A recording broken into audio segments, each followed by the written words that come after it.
दोस्तों, जैसा कि हमने आपकी इंग्लिश को बेहतर बनाने के लिए एक मुकम्मल इंग्लिश ग्रामर कोर्स का आगाज़ किया है, ताकि आपके लिए रोज़मर्रा ज़िंदगी में ग्रामर को सीखकर इंग्लिश बोलचाल नहायत ही आसान हो जाए। इस कोर्स की 3 क्लासेस हम ऑलरेडी अपलोड कर चुके हैं और आज हमारी क्लास नंबर 4 है। This is your English teacher Mohammad Waqas and you are listening to me on AW English. हमारे साथ यूं ही लगातार इंग्लिश सीखते रहने के लिए हमारे चैनल को सब्सक्राइब करें और साथ में बेल आइकन को भी प्रेस कर दें, ताकि आपको हमारे आने वाली वीडियोस का नोटिफिकेशन फौरी रिसीव होता रहे। दोस्तों, प्रीवियस क्लास में हमने आपको letter, word, phrase, sentence, vowel और consonant, prefix, suffix, subject and predicate, इन तमाम चीज़ों के बारे में आपको हमने पिछली क्लास में बड़े अच्छे तरीके से समझाया था। अगर आपने प्रीवियस क्लास को मिस कर दिया है तो दोस्तों उस सबक का लिंक आपको वीडियो के नीचे मिल जाएगा। तो चलें दोस्तों, हमारे आज के सबक नंबर 4 का आगाज़ करते हैं और आपको बताते हैं कि आज के सबक में आप क्या कुछ सीखने जा रहे हो। इन 4 वर्ड्स के बारे में बताया जाएगा, this, that, these and those. सबसे पहले आपको बताया जाएगा कि इनका माना क्या है और इंग्लिश ग्रामर में इन वर्ड्स को क्या कहा जाता है, और हम इसको अपनी डेली रूटीन में स्पीकिंग के लिए या राइटिंग के लिए इनको यूज़ करना चाहते हैं तो हम किस तरह इन 4 वर्ड्स को बड़े अच्छे तरीके से यूज़ कर सकते हैं। तो दोस्तों, आपने मेरे साथ ये वाला लेसन एंड तक देखना है, क्योंकि ये बहुत ज़्यादा बेसिक लेसन है और आम तौर पर स्टूडेंट्स के लिए ये बहुत ज़्यादा कंफ्यूजिंग वर्ड्स होते हैं जो कि वो यूज़ नहीं कर पाते अच्छे से। तो सबसे पहले हमें ये पता होना चाहिए कि इनके मीनिंग क्या हैं। दिस का माना होता है ये, दैट का माना होता है वो, दिस ये सब यानी 2 से ज़्यादा जब हम बात करेंगे, और दोस वो सब 2 से ज़्यादा। आगे मूव करते हैं। दोस्तों, सबसे पहले आपको ये पता होना चाहिए कि इन 4 वर्ड्स को ग्रामर में क्या कहा जाता है। इन 4 वर्ड्स को ग्रामर में डिमॉन्स्ट्रेटिव प्रोनाउन कहा जाता है। डिमॉन्स्ट्रेट प्रोनाउन, डिमॉन्स्ट्रेट का माना होता है बयान करना या वाज़ेह करना। डेफिनेशन देख लेते हैं। जब हम किसी शख्स या चीज़ की तरफ इशारा या वजाहत करना चाहते हैं तब हम इन 4 वर्ड्स को यूज़ करते हैं। तो जब भी आप किसी चीज़ की तरफ इशारा करना चाहते हैं या किसी चीज़ की वजाहत करना चाहते हैं तब हम इन 4 वर्ड्स का इस्तेमाल करते हैं। हमारे पास 4 वर्ड्स कौन से हैं? This, that, these and those. ठीक है, आगे मूव करते हैं। चलें दोस्तों, इन 4 वर्ड्स को बड़े ही अच्छे तरीके से समझते हैं और आपको समझ तब आएगी जब आपको कुछ एग्जाम्पल्स दी जाएं और आप बेहतर तौर पर इनको समझ सकें। सबसे पहले हमारे पास एग्जाम्पल है दिस की। ये आपने गौर से देखना है। दिस बुक, आपके सामने किताब पड़ी है, आपके करीब पड़ी है, तो आप क्या कहते हैं? This book. ये किताब जो टेबल या मेज़ पर आपके सामने पड़ी है। ठीक है, तो जब आप ये बताना चाहते हैं कि कोई चीज़ या कोई शख्स आपके बिल्कुल करीब है तो उस वक्त आप दिस का इस्तेमाल करेंगे। अगर आप 2 से ज़्यादा लोगों की बात करना चाहते हैं या 2 चीज़ों की बात करना चाहते हैं तो उसके लिए आप इस्तेमाल करेंगे दीज का। जैसा कि दीज बुक्स, आपके सामने 2 किताबें पड़ी हैं तो आप क्या कहेंगे? दीज बुक्स, ये दोनों किताबें। दिस का इस्तेमाल आप करेंगे एक चीज़ के लिए या एक शख्स के लिए, जबकि दीज का इस्तेमाल आप करेंगे प्लूरल यानी जमा के लिए, 2 या 2 से ज़्यादा चीज़ों के लिए या लोगों के लिए। ठीक है, लेकिन अगर हम किसी ऐसी चीज़ के बारे में बात करना चाहते हैं जो कि हमसे दूर पड़ी है, या किसी ऐसे शख्स के बारे में बात करना चाहते हैं जो हमारे पास नहीं है बल्कि थोड़ा सा दूर है, तो हम उसकी तरफ इशारा करना चाहते हैं, तो उसके लिए हम क्या वर्ड यूज़ करेंगे? दैट। जैसे कि अगर किताब आपके पास नहीं पड़ी बल्कि दूर पड़ी है तो आप किसी को बताते हैं कि दैट बुक, वो किताब। ठीक है, वो किताब, तो वो किताब दूर पड़ी है। अगर किताबें 2 से ज़्यादा हैं तो उसके लिए आप दोज का वर्ड इस्तेमाल करेंगे। जैसा कि दोज बुक्स, यानी वो 2 या 2 से ज़्यादा जो किताबें हैं उनके बारे में आप बात कर रहे हो। तो दोस्तों, सिंपल सा फार्मूला आपने अपने माइंड में रखना है। दिस का इस्तेमाल या दीस का इस्तेमाल आप उस वक्त करते हैं जब कोई चीज़ या शख्स आपके बिल्कुल करीब हो, तब आप दिस या दीस का इस्तेमाल करेंगे। लेकिन अगर कोई शख्स या चीज़ आपसे दूर है तो उस वक्त आप दैट या दोज का इस्तेमाल करेंगे। मुझे उम्मीद है कि ये चीज़ आपको समझ आ गई होगी।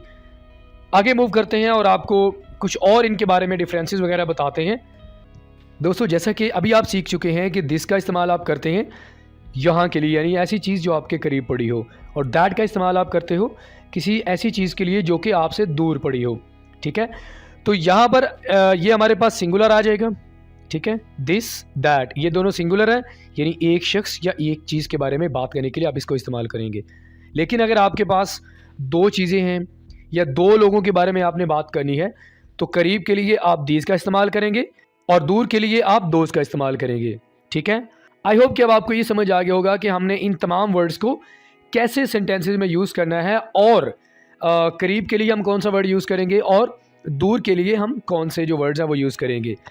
आगे मूव करते हैं, आपको मज़ीद कुछ एग्जाम्पल सिखाते हैं ताकि बेहतर तरीके से आप इन 4 वर्ड्स को समझ सकें। दोस्तों, आपने एक चीज़ अपने माइंड में रखनी है, इन 4 वर्ड्स के साथ हम 2 तरह के वर्ड यूज़ करके एग्जाम्पल्स बनाएंगे। सबसे पहले आप वर्ब का इस्तेमाल करेंगे और उसके बाद आप एडजेक्टिव का यूज़ करके एग्जाम्पल्स बना सकते हैं। ठीक है। जैसा कि आप देख सकते हैं, ये हमारे पास एग्जाम्पल है, दिस इज़ आ कैट। इस एग्जाम्पल में हमने वर्ब का इस्तेमाल किया है और अब आप सोच रहे होंगे कि वर्ब हमारे पास क्या है।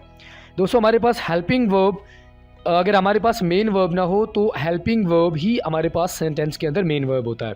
ठीक है। तो ये हमारे पास वर्ब है, दिस इज़ आ कैट। और अगर आप प्लूरल की बात करना चाहते हैं तो आप कहेंगे दीज आर कैट्स। ये सब बिल्लियाँ हैं। यहाँ पर हमने वो का इस्तेमाल नहीं करना, ये गलती से हमने लिख दिया है। आप क्या कहेंगे, दीज आर कैट्स, ये सब बिल्लियाँ हैं। ठीक है। और एग्जाम्पल देख लेते हैं, दैट इज़ माई हैट, वो मेरी टोपी है। दोज आर माई हैट्स, वो सब मेरी टोपियाँ हैं। तो ये जो आपने 2 एग्जाम्पल सीखी हैं, इन एग्जाम्पल्स में हमने वर्ब का इस्तेमाल किया है। ठीक है। आगे मूव करते हैं और आपको बताते हैं कि एडजेक्टिव का यूज़ करके किस तरह आप एग्जाम्पल्स बना सकते हैं। जैसा कि हमारे पास ये सबसे पहले एग्जाम्पल है, दिस पेन इज़ रेड। अब पहले हम क्या करते थे, यहाँ पर हम दिस के बाद हेल्पिंग वर्ब यानी वर्ब का इस्तेमाल करते थे, लेकिन यहाँ पर हम वर्ब का इस्तेमाल नहीं करेंगे, बल्कि हम क्या इस्तेमाल करेंगे, हम यहाँ पर एडजेक्टिव का इस्तेमाल करेंगे और एडजेक्टिव हमारे पास है ये वाला रेड। ठीक है। दिस पेन इज़ रेड, ये पेन सुर्ख है। और अगर 2 से ज़्यादा हैं या 2 हैं तो आप कहेंगे दीज पेन आर ब्लू, ये दोनों पेन क्या हैं, यानी ये सब पेन क्या हैं, नीले हैं। ठीक है। अगर कोई अच्छी चीज़ के बारे में बात करना चाहते हैं जो कि आपके करीब नहीं है तो आप कह सकते हैं that car is nice. Nice हमारे पास क्या है दोस्तों, एडजेक्टिव है। आपके लिए एडजेक्टिव का समझना भी बहुत ज़रूरी है। एडजेक्टिव का वर्ड हम उस वक्त इस्तेमाल करते हैं जब हम किसी चीज़ की क्वालिटी यानी सिफत या उसकी खामी के बारे में बात करते हैं। आप कहते हैं ये चीज़ अच्छी है या ये चीज़ बुरी है, तो उस वक्त हम क्या इस्तेमाल करते हैं, एडजेक्टिव का इस्तेमाल करते हैं। ठीक है। दोज कार्स आर नाइस, वो सब कारें अच्छी हैं। तो दोस्तों, यहाँ तक आपने ये सीखा कि इन 4 वर्ड्स के साथ आप किस तरह के एग्जाम्पल बना सकते हैं। सबसे पहले आप प्रोनाउन को यूज़ करके बना सकते हैं। नंबर 2, आप इन वर्ड्स के साथ एडजेक्टिव को लगाकर मुख्तलिफ तरह की बहुत सारे एग्जाम्पल्स बना सकते हैं। अब आगे मूव करते हैं और आपको इनके कुछ और भी इस्तेमालात हैं जो कि हम आम तौर पर अपनी डेली रूटीन में इस्तेमाल कर रहे होते हैं। तो अब वो वाले इस्तेमालात हम आपको सिखाते हैं। सबसे पहला इस्तेमाल क्या है, जब आगे वाले को पहले से किसी चीज़ का पता हो। आम तौर पर जब हम किसी चीज़ के बारे में बात करना चाहते हैं तो आगे वाले को पहले से उस चीज़ का पता होता है, तो उसके लिए आप इन वर्ड्स का इस्तेमाल कर सकते हैं। जैसा कि आई लाइक दिस, मुझे ये पसंद है। और अगर 2 से ज़्यादा हैं या 2 हैं तो आप कहते हैं आई लाइक दिस। अब आप आगे वाले से बात कर रहे हैं, ठीक है, और आगे वाले को ये पता भी है कि आपको एप्पल पसंद है, तो आप एप्पल को मेंशन नहीं करते और आप कहते हो आई लाइक दिस। ठीक है। और इसी तरह आप ये कह देते हो कि आई लाइक दिस। ठीक है। तो आगे वाले को पता होगा, तो उसके लिए आप ये बिल्कुल सिंपल सा सेंटेंस यूज़ कर सकते हैं और हम करते भी हैं। इसी तरह आप कहते हैं आई लाइक दैट, मुझे वो पसंद है, या आई लाइक दोस। ये हमारे पास प्लूरल आ गया। तो पहला इसका इस्तेमाल क्या होगा, जब आगे वाले को पहले यानी जिस चीज़ के बारे में आप बात करना चाह रहे हो उस चीज़ के बारे में उसको पहले से पता हो, तब हम इन 4 वर्ड्स का इस्तेमाल कर सकते हैं। 4 वर्ड्स कौन से हैं, दिस, दीस और दैट एंड दोस। ये हमारे पास 4 वर्ड्स हैं। नंबर 2 हम देख लेते हैं हमारे पास इसका यूज़ कौन सा है। जब आपने किसी का तारुफ करवाना हो, आप अपने दोस्त का या किसी भी शख्स का तारुफ करवाना चाहते हैं, तो उसके लिए हम दिस और दीज का इस्तेमाल करते हैं। जैसा कि आपने अगर किसी का तारुफ करवाना हो अपने दोस्त का, तो आप क्या कहते हैं, this is my friend Asim, he is a very nice person. ठीक है। तो आप दिस का वर्ड इस्तेमाल करते हैं। लेकिन अगर आप अपने 2 या 2 से ज़्यादा दोस्तों के बारे में बात करना चाहते हैं तो आप कहते हैं दीज आर माई फ्रेंड्स, ये सब मेरे दोस्त हैं। ठीक है, किसी का तारुफ करवाना हो तो आप दिस और दीज का जो ये दोनों वर्ड्स हैं आप इस्तेमाल कर सकते हैं। दिस हमारे पास सिंगुलर और दीज हमारे पास प्लूरल है। इसी तरह टेलीफोन पर बात करते हुए भी हम अपना तारुफ करवाते हैं तो उसके लिए भी हम दिस का वर्ड इस्तेमाल करते हैं। कैसे? जैसे कि आप किसी से बात कर रहे हैं और आप कहते हैं hello this is Waqas speaking, is that Asim. ठीक है, तो इस तरह सेंटेंस हम बोलते हैं ना कॉल पर। ठीक है, तो ये भी आप अपना तारुफ करवा रहे होते हैं टेलीफोन पर बात करते हुए। Hello this is Waqas speaking, is that Asim. Hello, ये वकास बोल रहे हैं, क्या ये आसिम है? ऑल राइट फ्रेंड्स, तो इसी के साथ ही आज का हमारा सबक नंबर 4 यहीं पर मुकम्मल हुआ। अगर आप चाहते हैं कि आपके लिए इंग्लिश ग्रामर को सीखकर बोलचाल आसान हो जाए तो आपने इस सबक नंबर 4 को मुकम्मल देखना है। और अगर आप चाहते हैं कि आप इसकी प्रैक्टिस करें तो आप प्रैक्टिस अटैम्प्ट करके नीचे कमेंट बॉक्स में सेंड कर सकते हैं। और अगर आप चाहते हैं कि हम आपकी प्रैक्टिस को मज़ीद चेक करें अच्छे से तो आप व्हाट्सएप पर भी हमें प्रैक्टिस अपनी सेंड कर सकते हैं। अगर आपको सबक नंबर 4 अच्छा लगा हो तो लाइक कीजिए, अपना फीडबैक हमें ज़रूर दीजिएगा। चैनल अगर आपने हमारा अभी तक सब्सक्राइब नहीं किया तो हमारे चैनल को सब्सक्राइब करें।